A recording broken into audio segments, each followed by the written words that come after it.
All right, good morning, good afternoon, good evening, lovely people. You're welcome to Talk Waves TV. Yes, this is Talk Waves Television, the one and only YouTube platform that gives you only the legit and important news where they happen for Biafran territory. Please subscribe to this channel, and please, this is a very important news to our brothers and our sisters and lovers of freedom all over the world.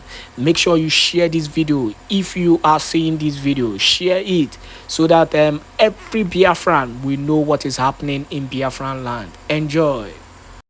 All right, good morning, good afternoon, good evening, lovely people, lovers of freedom all over the world. Wherever you're joining us from today, you're highly welcome to your one and only YouTube platform that gives you the back-to-back news and information on all the matter, where they happen for Biafran land as it is hot. Please stay tuned and then continue to choose this wonderful YouTube channel, because now for only here you dey get the quality news and information.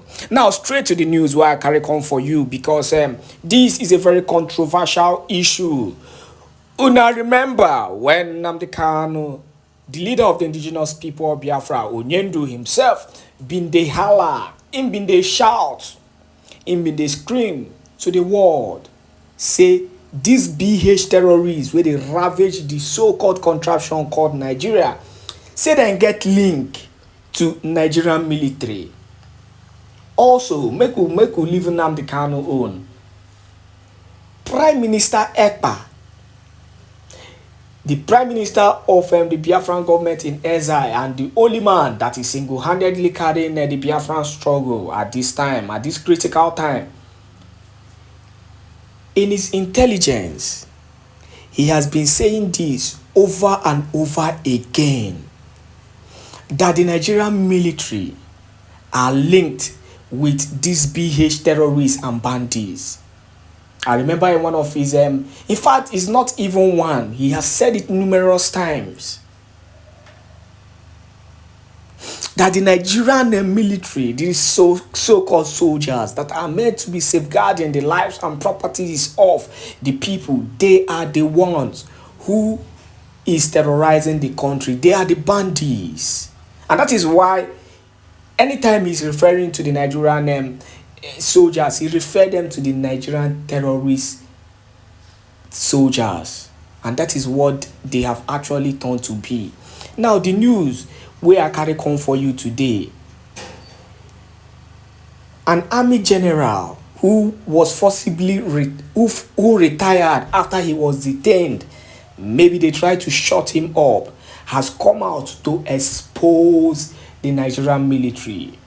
BH sponsors have links with Nigerian military. Army general forcibly retired after 64 days detention, reviews in a letter to President Bola Ahmed Tinubu. But it is so painful that the letter that he's writing to the president of the country will not yield anything. Highest, they will find him and kill him. They will find him and they will buy him, because at the end, Nigeria is a country where if you speak the truth, if you have truth in you and you speak it out with your evidences, they will find a way to bring you down. Either they abduct you and put you in a secret detention, or they will find a way and buy you straight up so that you will not live to prove what you know. Now, let us go straight to the news. The news reads, General Ali Kpai, who was forced out of the army for exposing his colleagues' involvement with terror financing, disclosed this in a letter. We continue.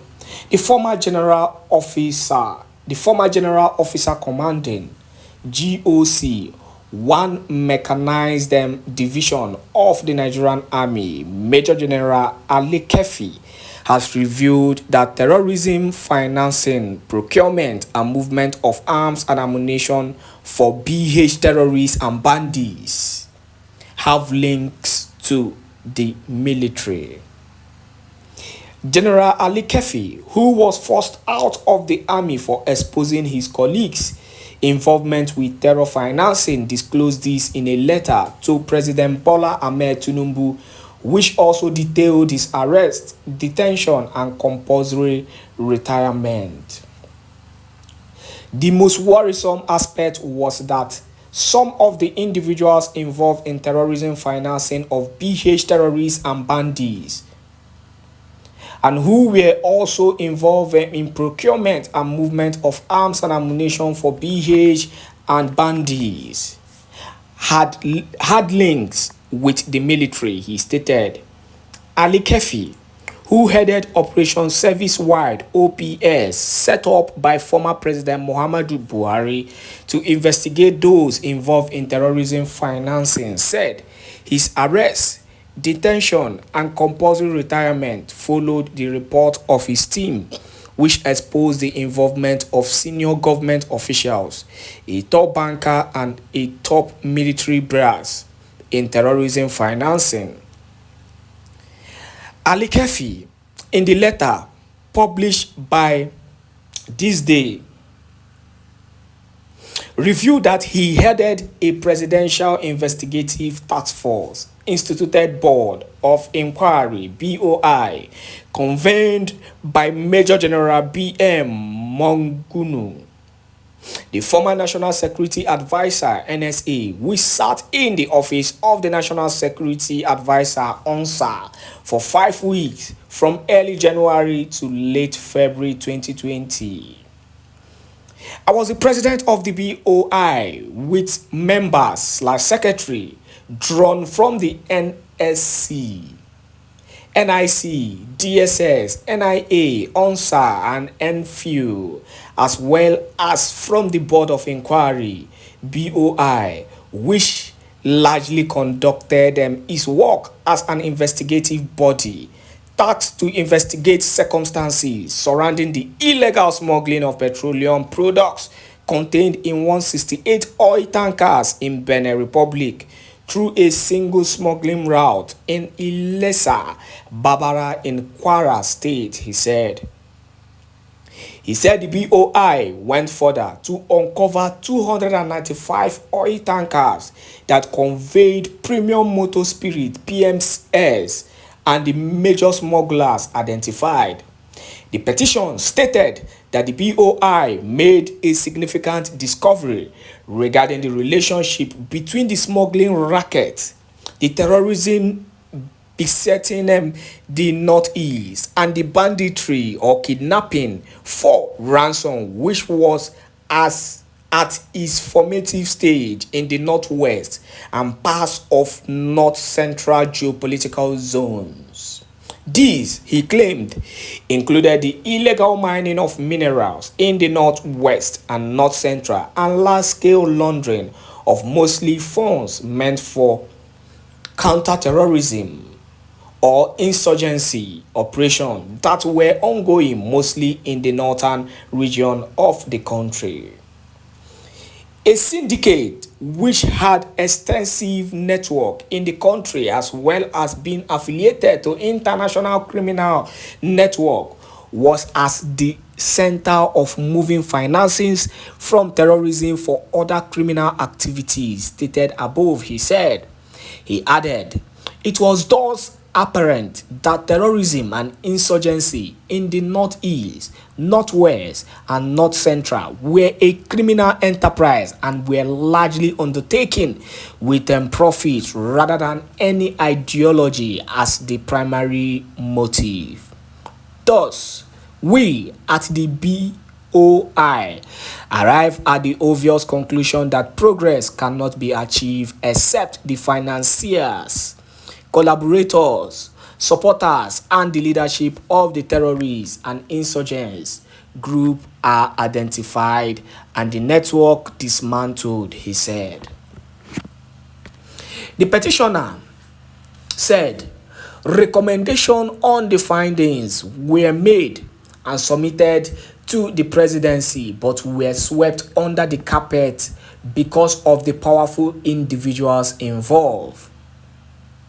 The petition said The operations successfully affiliated the leadership of terror groups in the Northeast, which culminated in the dissemination, adding that key terrorism financiers were linked to the individuals convicted for terror financing in United Arab Emirates. The petitioner noted that trouble started when the task force became victims of unfair attacks, including starvation of funding for its operations. This substantiates the argument that some powerful persons in and outside government, as well as from the military, were uncomfortable with the task force and specifically my humble self as commander, he said. The petitioner said the death of Lieutenant General Ibrahim Atahiru, under whose tenure he served as GOC, dealt a blow to the task force as the new army chief. Lieutenant General Farouk Yahaya removed him as GOC 1 Mechanized Division, Kaduna. He noted that subsequently, the presidency, the AGF, became less helpful. According to him, the entire episode culminated in his arrest and detention for 64 days in solitary confinement, where he slept on the floor with consequent health implications.